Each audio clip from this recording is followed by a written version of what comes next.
그리스 로마 신화에 보면 신탁이라는 것이 있습니다. 신이 미래에 대해서 예언을 해주는 거예요. 제일 유명한 게 이제 델포이의 신탁이라는 것이 있는데, 아폴론 신전인데 이곳에서 내리는 신탁이 가장 잘 맞는다. 뭐 이제 이렇게들 이야기를 합니다. 이 신탁으로 인해 굉장히 많은 사건이 일어나요. 오이디푸스는 태어나면 아버지를 죽일 것이다, 이런 신탁이 내려집니다. 그래서 아버지가 어떻게 하냐면 오이디푸스를 내다 버려요. 근데 이 오이디푸스가 자기가 왕의 아들인지 모르고 자란 후에 우연치 않게 다투다가 아버지를 죽이게 됩니다.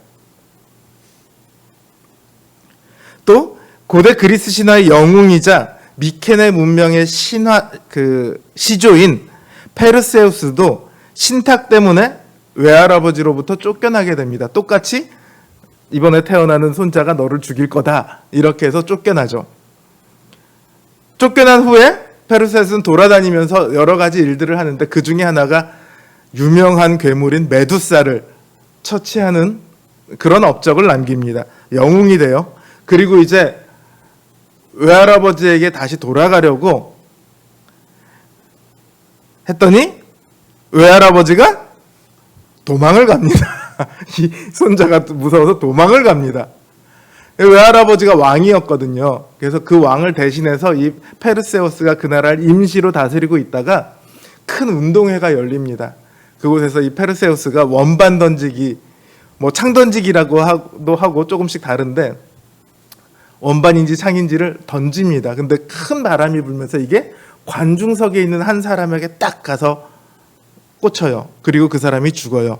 외할아버지죠. 만약에 오이디푸스의 아버지가 오이디푸스를 쫓아내지 않았다면 어땠을까요? 페르세우스의 외할아버지가 페르세우스를 내쫓지 않았다면 또 어땠을까요? 신탁이라는 것을 감안한다면 아마 그래도 그런 일은 일어났을 것 같아요. 단지 방식이 달라졌겠죠. 오이디푸스의 아버지도 페르세우스의 외할아버지도 이 신탁의 정해진 미래를 피하기 위해 발버둥을 쳤지만, 오히려 그 이유로 인해서 신의 뜻이 실현이 되는 것을 볼 수 있습니다. 이 그리스 신화가 말하는 것은 너무도 명확합니다. 신탁의 예언은 인간의 힘으로 피할 수 없고 반드시 이루어진다는 거예요. 더 웃긴 게 뭐냐면, 그리스 신화의 신들조차도 이 신탁에서 자유롭지 못합니다. 그리스 신화의 최고 주신이 누구죠? 제우스예요. 제우스가 이 신탁을 받습니다. 신들이 반란을 일으킬 거다. 근데 이 반란을 진압하려면 신과 인간 사이에서 태어난 그런 존재가 필요하다. 그래서 제우스가 인간의 몸에서 아들을 낳습니다. 유명한 헤라클레스죠. 그러니까 신조차도 이 신탁에 좌지우지 되고 있어요. 왜 그러냐면 그리스 신화의 신들이 불완전한 인간의 모습을 닮은 신들이기 때문에 그렇습니다. 그래서 그리스 신화의 신들은 상당히 많은 잘못과 실수들을 저지릅니다. 거짓말을 하기도 하고요, 죄를 짓기도 합니다. 그러나 우리의 하나님은 다르죠. 하나님은 완전하신 분이십니다. 천지를 창조하셨고 또 천지를 심판하실 분이십니다. 창조와 심판에 이르기까지 하나님의 뜻은, 그리고 하나님의 계획은 반드시 이루어집니다. 자, 우리가 지금 다루고 있는 것은 이스라엘의 이야기예요. 이스라엘이 불순종했습니다. 그러면 이스라엘을 향한 하나님의 계획은 폐기되었을까요? 제가 계속해서 이야기해 오고 있는 내용입니다. 이제 하나님의 역사 속에서 이스라엘의 역할은 사라졌는가? 그렇지 않습니다. 유대인들은 율법을 쫓는 자신들이 아니라 이방인들이 오히려 의를 얻어서 구원에 이르는 것을 보며 불평하고 있지만, 하나님이 자기들을 버리고 이방인을 택했다라고 불평하고 있지만 사실은 결코 그렇지 않습니다. 하나님은 여전히 그들을 버리지 않으셨습니다. 이스라엘을 향한 계획은 여전히 하나님의 안에서 실행되고 있습니다. 자, 이스라엘을 향한 계획이라고 하면 두 가지예요. 이스라엘 자체를 향한 계획과요, 이스라엘을 통한 계획이 있습니다. 어떤 말이냐면 이스라엘 그 유대민족을 향한 계획이 있고요, 또 하나는 유대민족을 통해서 온 세계를 향해 펼치시는 계획이 있습니다. 이 중에 온 세계를 향해 펼치시는 계획을 먼저 볼까요? 이스라엘을 세우신 목적이 무엇입니까? 온 세상의 구원이에요. 이스라엘은 온 세상을 구원하기 위한 제사장 나라로 하나님께서 세우셨습니다. 하나님께서 이스라엘의 율법을 주신 목적은요, 온 세상에 하나님 나라를 보여주기 위함입니다.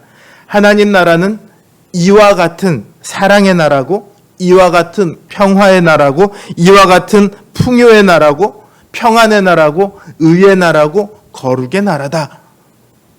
세상에 이와 같은 나라가 어디 있느냐? 너희는 이 나라로 나아와라. 이거를 보여주기 위해서, 세상 사람들에게 설득하기 위해서 이스라엘이 있는 거예요. 그들에게 율법이 주어진 거예요. 결코 자신들의 의를 세우라고 율법이 주어진 것이 아니에요. 애초부터 하나님께서 율법을 주실 때 너희들은 이 율법을 통해서 의로워질 수 있을 것이다, 이걸 기대하셨느냐 하면 결코 그렇지 않습니다. 왜냐하면 율법을 주실 때 무엇을 함께 주셨냐 하면 성막과 제사장 제도와 제사 제도를 함께 주셨어요. 이 세 가지는 다 무엇과 관련이 되어 있냐면 율법을 어긴 사람들이 그 죄를 속함받는 곳입니다. 하나님께서 율법과 이 제도들을 같이 주셨다 하면요, 애초부터 그들이 율법을 다 지키지 못할 것을 하나님께서 전제하고 계신 것이죠. 알고 계신 거예요.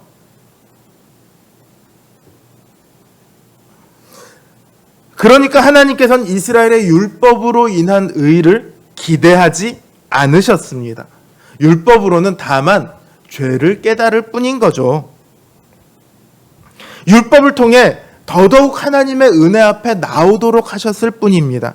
그러니까 율법은 온 세상에 보여줄 하나님의 은혜이면서 동시에 이스라엘에게 주어진 하나님의 은혜의 수단입니다. 온 세상과 동시에 이스라엘에게 주어진 은혜의 수단이에요. 그런데 이스라엘이 문제가 있죠. 이스라엘이 그 역할을 잘 감당하느냐 하면 그렇지 않습니다. 율법을 가지고 자기들의 의를 세우는 것에 몰두합니다. 율법을 지키면 의로워질 수 있을 것으로 생각했습니다. 그런데 그것은 아까도 말했듯이 사실상 불가능한 일이죠. 그렇게 됐을 때 이들이 해야 할 선택은 뭐냐면 하나님의 은혜 앞에 나아가는 것이어야 했습니다. 근데 실제 이스라엘의 선택은 무엇이었냐면 하나님의 은혜 앞에 가서 자신들의 불완전함을 고백하고 하나님의 도우심을 간구하는 대신에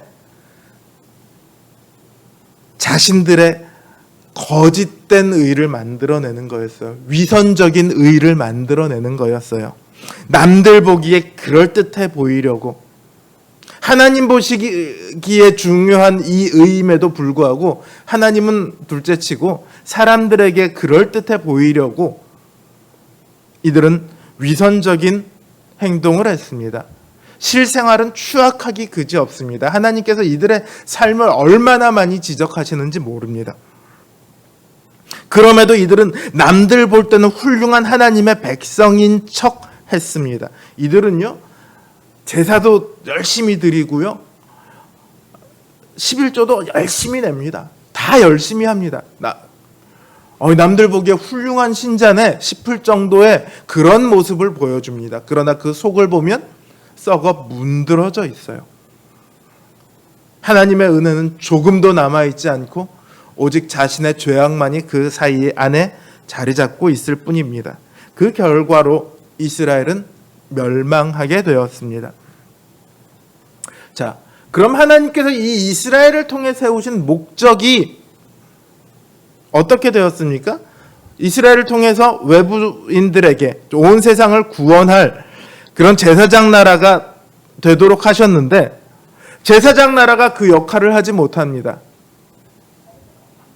어느 누구도 하나님 앞에 나올 수 없게 된 거죠. 이방인들은 이제 구원을 얻을 길이 사라졌습니다.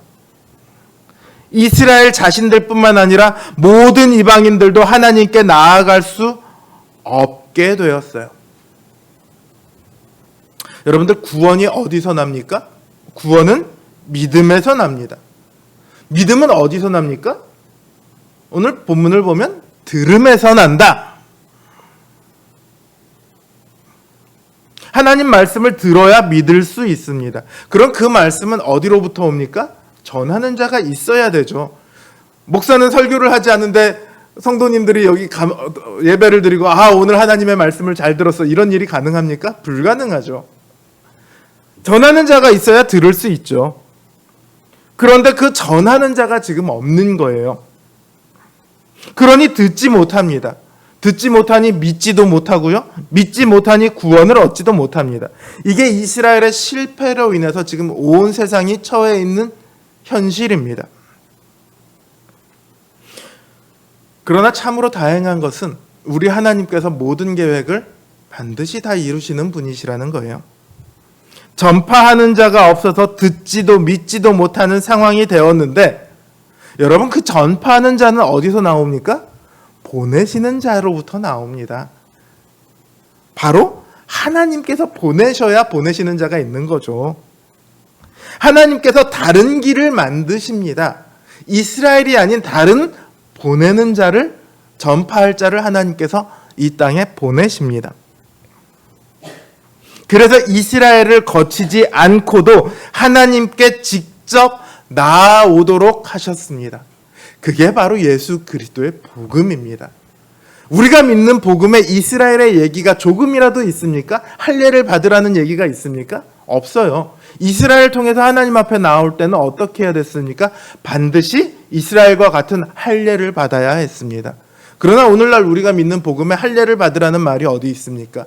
유대인들과 같이 연합하라는 말이 어디 있습니까? 전혀 없어요. 또 다른 길을 하나님께서 만들어 주셨기 때문입니다.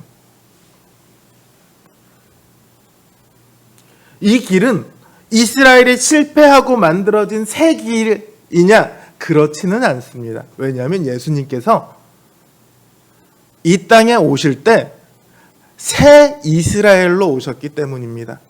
또 다른 이스라엘로 오신 거예요. 완전한 이스라엘이죠. 그래서 우리 모든 믿는 자들의 대제사장이 되셨습니다. 완전한 제사장 나라가 되신 거예요. 우리 이 예수 그리스도 안에서 우리의 구원이 다 이루어졌습니다. 이스라엘이 불순종했음에도 불구하고 이방인들의 구원이 이루어집니다. 보다 정확하게 말하자면 이스라엘의 불순종이 더 나은 구원의 길로 이어진 거예요. 그래서 바울은 이스라엘의 넘어짐이 세상의 부요함이 되며 이스라엘의 실패가 이방인의 부요함이 되었다. 이렇게 말을 합니다. 이스라엘은 불순종하였음에도 불구하고 세상을 향한 하나님의 계획은 어떻게 됩니까? 이루어졌습니다. 하나님의 계획은요, 이스라엘의 불순종보다 큽니다. 이스라엘의 불순종에도 불구하고 하나님은 그 계획을 다 이루어 가십니다. 온 세상의 구원은 이루어졌고 지금도 이루어지고 있고 앞으로도 계속해서 이루어져 갈 것입니다. 그뿐만이 아닙니다. 하나님의 은혜도 이스라엘의 불순종보다 큽니다. 계획만 큰 것이 아니라 하나님의 은혜도 커요. 무슨 말이냐면 이방인을 향한 하나님의 계획뿐만 아니라 이스라엘 그 자체를 향한 계획도 하나님께서는 버리지 않으셨어요. 이방인은 구원받았고 이스라엘은 버림받았다. 그렇게 유대인들은 불만을 가지지만 사실은 그게 아니에요. 여러분, 불순종은 이 계획을 무너뜨린 것은 애초에 누구입니까? 불순종을 했던 이스라엘이죠. 근데 이스라엘에게 주어진 하나님의 말씀이요, 이방인에게 주어진 복음과 비교하면 어떨까요? 훨씬 더 많은 양입니다. 그렇지 않나요? 훨씬 더 오랜 시간을, 훨씬 더 많은 사건을 하나님께서는 이스라엘을 위해서 행하셨어요.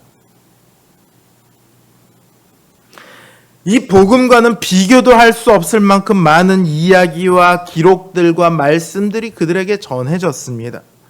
수도 없이 또한 선지자를 보내셨습니다. 심지어 그 하나님의 아들조차도 보내셨습니다. 그럼에도 그들은 듣지 않았습니다. 믿지 않았습니다. 믿음은 들음에서 난다고 했는데 그들은 수없이 들었음에도 불구하고 믿는 것이 아니라 그저 불순종의 길로 달려갔습니다. 이쯤 됐으면 그래 너 꺼져 이러셔도 아무런 할 말이 없습니다. 불만은 무슨 불만입니까? 너 무슨 일 했는지 보여줄까? 이러고 쭉 그들의 행한 일만 보여줘도 그들은 아무런 할 말이 없습니다. 그런데 하나님께서는 이들을 버리시지 않으셨어요. 오히려 그들에게 은혜를 베푸십니다. 이스라엘을 버리고 이방인을 택하신 것이 아니라 이방인을 택함으로 이스라엘을 시기나게 하셨습니다. 이스라엘이 다시금 돌아오게 하기 위해서예요. 유대인을 싫어하신 것이 아니라, 유대인을 구원해서 배제시켜버린 것이 아니라 그저 얼마 동안 놓아두셨습니다. 왜? 시기가 나서 다시 돌아오기를 원하고 계시기 때문입니다. 하나님의 계획은 유대인을 그 구원의 역사에서 완전히 배제시켜버리는 것이 아니에요. 오히려 이스라엘로 돌아오게 하는 것입니다. 돌아와서 다시금 하나님의 큰 백성이라는 이름을 얻게 되기를 하나님께서는 원하고 계십니다. 바울은 이렇게 말해요. 이스라엘의 실패가 부요가 되었다면, 하물며 이스라엘의 충만함이라면 이방인들에게 얼마나 더 큰 부요가 되겠느냐, 이렇게 말합니다. 정말로 하나님께서 원하시는 것은요, 이스라엘이 불순종함으로 이방인들의 부요함이 되는 이 사건이 아니라 이스라엘이 하나님께 돌아와서 순종함으로 모든 이방인들에게 훨씬 더 큰 부요가 되는 이거를 원하고 계시는 거예요. 그래서 하나님께서는 복음 앞에 순종하고 믿음의 길로 나오도록 기다리고 계십니다. 그들이 불만을 가지고 있는 그 이방인의 선택이야말로 하나님께서 이스라엘에게 주시는 가장 큰 은혜의 방도입니다. 이처럼 하나님의 계획은 반드시 이루어집니다. 폐기되지가 않아요.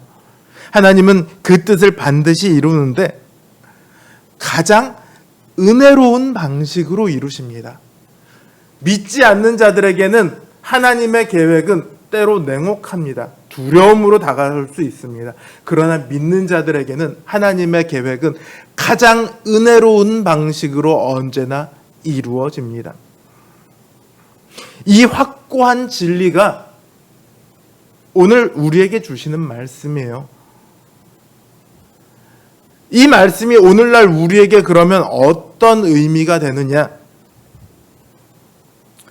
우리의 구원이 흔들리지 않는다는 거죠. 어느 누구도 우리의 구원을 흔들어 놓을 수 없습니다. 환난이나 곤고나 핍박이나 기근이나 그 어떤 것이라 할지라도 우리를 하나님의 계획에서 결코 제외시킬 수 없습니다. 외부적인 어떤 상황뿐만 아니라 우리 내부적으로도 우리 스스로 어떤 실수를 저지르거나 또는 죄를 저지르거나 때로는 크게 실패를 할지라도 우리를 구원에서 결코 떨어뜨려 놓을 수 없습니다. 왜냐하면 구원은 우리의 행함으로 말미암은 것이 아니라 오직 하나님의 은혜로 말미암았기 때문입니다. 하나님의 은혜가, 그 은혜로운 계획이 여전하시기 때문에 우리의 구원은 결코 흔들리지 않습니다. 어떠한 실수가 있을지라도 또는 혹은 어떠한 시련이 우리에게 있을지라도 우리는 그저 하나님의 계획을 신뢰하고 밀고 나아가기만 하면 됩니다. 이게 얼마나 은혜로운 방법입니까? 구원이 우리에게 달리지 않았다는 이 사실, 바로 거기서 우리 구원의 확고함이 나오는 거예요. 다만 그렇다고 엉뚱한 길로 빠지면 안 돼요. 어떻게 해도 구원에서 떨어지지 않는다고? 그러면서 불순종의 길로 달려가면 어떻게 될까요? 이스라엘 짝이 나는 거죠. 이스라엘이 불순종했을 때, 여러분 잘 생각해 보세요. 이스라엘이 불순종했을 때 손해를 누가 봤습니까? 하나님이 손해봤습니까? 아니요. 하나님의 계획은 다 이루어졌습니다. 이방인이 손해봤습니까? 아니요. 하나님께서는 다른 길을 만들어 주셔서 이방인들은 다 구원을 받았어요. 그럼 누구만 손해를 봤어요? 불순종한 사람들만 손해를 봤어요.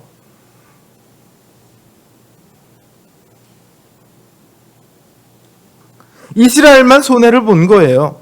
이스라엘이 순종하건 불순종하건 하나님의 뜻은 이루어집니다. 다만 그 과정 가운데 불순종했던 이스라엘만 손해를 보는 거죠. 가끔 가다가 이 예정론이 사람을 굉장히 헷갈리게 만들거든요. 옆에 있는 이 사람이 하나님이 구원하시기로 예정이 됐다면 굳이 내가 말씀을 전하지 않아도 어차피 이 사람은 구원될 거 아닙니까? 그런데 굳이 내가 이 사람에게 복음을 전할 필요가 뭐가 있습니까? 가끔 이 질문이 나와요. 근데 얘기를 할게요. 이 사람은 구원을 받아요. 맞아요. 그런데 그 과정에서 내가 아무것도 하지 않았다면, 내가 하나님의 말씀에 순종하지 않았다면 이 사람은 구원을 받되 그 손해는 누가 봅니까? 내가 보는 거예요.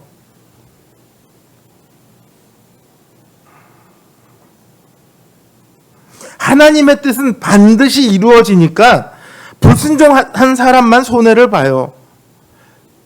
그러니까 불순종의 길로 가려고 애쓸 필요가 없습니다.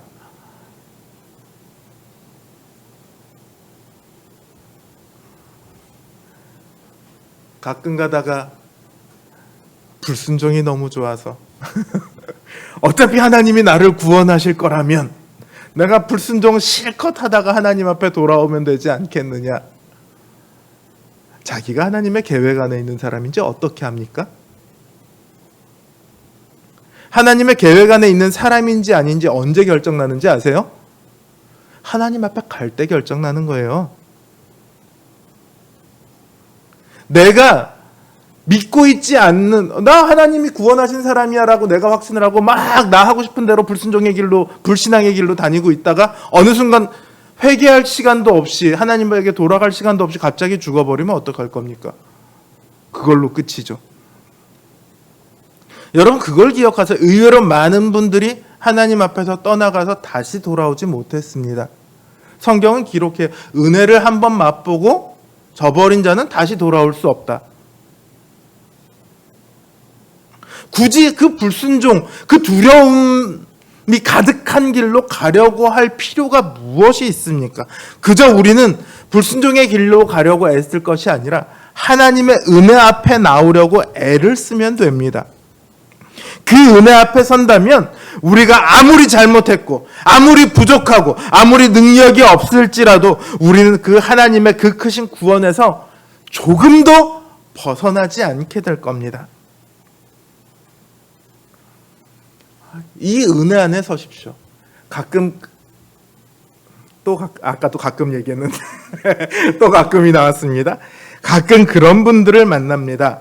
제가 초신자 때는요, 그 은혜가 너무 넘쳤는데요, 지금은 그 은혜가 잘 안 느껴져요. 저도 중간에 경험했던 일이거든요. 실제로 그렇잖아요. 은혜를 잘 못 느껴요? 근데 그게 당연해요. 은혜를 느끼는 방식이 바뀌는 거예요. 사막의 오아시스를 한번 생각해 보십시다. 사막을 가다가 오아시스를 딱 발견해요. 어때요? 좋아서 날뛰죠. 막, 와! 고래고래 소리를 질러요. 근데 그 오아시스 옆에다가 집을 짓고 살기 시작합니다. 한 달이 지나고, 두 달이 지나고, 세 달이 지났습니다. 아침에 일어나서 딱 그 오아시스를 보고, 와! 하면서 날뛸 사람이 누가 있습니까? 은혜가 또 비슷한데, 처음 발견했을 때랑 그 안에 살아가고 있을 때의 감동이 같지는 않아요. 그러나 그렇다고 해서 이 사람이 그 오아시스를 떠나서 살 수 있습니까? 그럴 수 없죠. 오아시스 옆에서 살아야 됩니다. 오아시스 물을 먹고 그러고 살아야만 합니다. 은혜가 그래요. 시간이 지나다 보면 감동은 좀 덜하게 느껴질 수 있습니다. 그러나 그렇다고 해서 은혜가 사라지느냐? 결코 그것은 아니죠. 은혜는 우리가 느끼는 어떤 감격, 처음에는 이걸로 시작했지만 지나가면서 점점 은혜가 우리에게 다가오는 방식이 바뀌는 거예요. 주님의 이름을 부르기만 하면 우리에게 베풀어지는 모든 역사가 사실은 다 은혜입니다. 하나님의 계획이 은혜고 하나님 안에서 살아가는 모든 순간이 다 은혜예요. 아까 말씀드렸잖아요. 하나님의 계획은 신자들에게는 가장 은혜로운 방식으로 언제나 이루어진다. 은혜를 발견하고자 하면요, 그 감동을 다시금 찾을 게 아니라 하나님께서 하신 일들을 돌아보십시오. 지금 우리에게 하고 계시는 일들을 생각해 보십시오. 우리의 인생을 이끌어 오신 그 모든 발자취 속에 하나님의 역사가 있습니다. 그리고 지금 내가 이 자리에 서 있는 것이 하나님의 백성으로서 이 자리에 서 있는 것이 합당한가를 한번 생각해 보세요. 결코 합당하지 않아요. 우리에게 있는 죄악이 얼마인데요. 그럼에도 불구하고 하나님께서 우리에게 이 자리에 있게 하셨습니다. 그 은혜가 여전히 우리에게 베풀어지고 있다는 것을 우리는 얼마든지 알 수 있어요. 우리가 그 은혜의 오아시스 한가운데 살아가고 있기 때문에 느끼는 방식이 다를 뿐이죠. 우리는 여전히 그 하나님의 은혜 속에서 하나님의 계획을 향해 나아가고 있습니다. 사랑하는 성도 여러분, 하나님의 말씀을 들으십시오. 그리고 그 말씀을 믿으십시오. 말씀의 주인이신 하나님의 이름을, 그리스도의 이름을 부르십시오. 우리의 모든 순간이 은혜로 변하게 될 것입니다. 말씀을 따라 하나님의 계획 가운데 거하십시오. 그 구원의 은혜와 감동을 누리십시오. 주님의 은혜가 여러분과 또 여러분을 통해 온 세상에 흘러 넘쳐갈 것입니다. 여러분은 충만한 은혜이시며 동시에 은혜의 통로입니다. 하나님께서 여러분들을 그렇게 계획하셨고 그렇게 만들어 가고 계십니다. 순종함으로 그 하나님의 계획 안에서 날마다 기쁨을 누리셨으면 좋겠습니다. 그 은혜의 큰 물줄기 가운데 서서 확고한 구원의 걸음을 걸어가는 저와 여러분 되시길 주님의 이름으로 기원합니다.